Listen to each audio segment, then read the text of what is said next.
Alright, I'm going to do a little companion video to the clarinet video and on the bass clarinet. So basically your principles are all the same, no different than everything's going to be all the same for saxophone when we do saxophone. So you're going to go ahead and go through all the procedures, cleaning the case, etc., etc. The only difference is you're going to make sure that you have for some of you, you might have an actual bass clarinet swab that you've had in your cleaning kits before. Go ahead and use that. Or, as I have said before, you can modify. So I'll pull out my saxophone modification, okay, with a longer string. Now you can modify your shorter clarinet.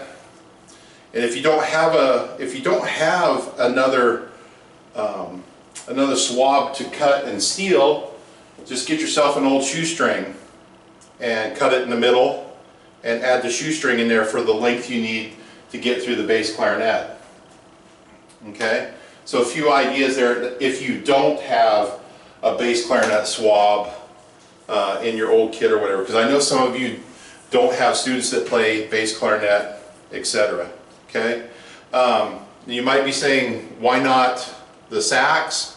Well, because there's so much here, you can risk getting it stuck in the bore.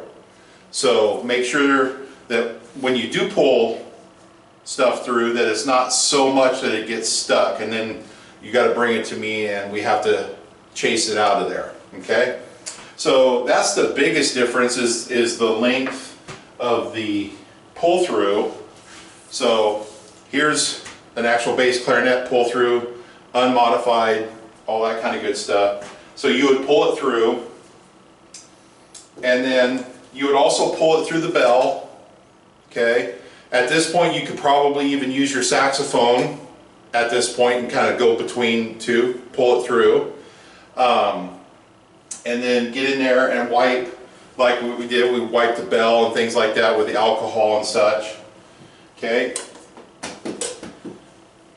This guy can go straight in the water and scrubbed out along with the ligature and the mouthpiece and the cap. So all those things can go in there.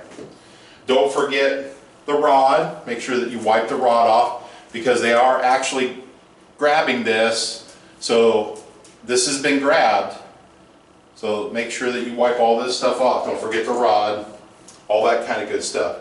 So the bass clarinet, not too different, but just make sure that you got the right length swabs and you don't get them stuck, and you do the same process as you did with the clarinet.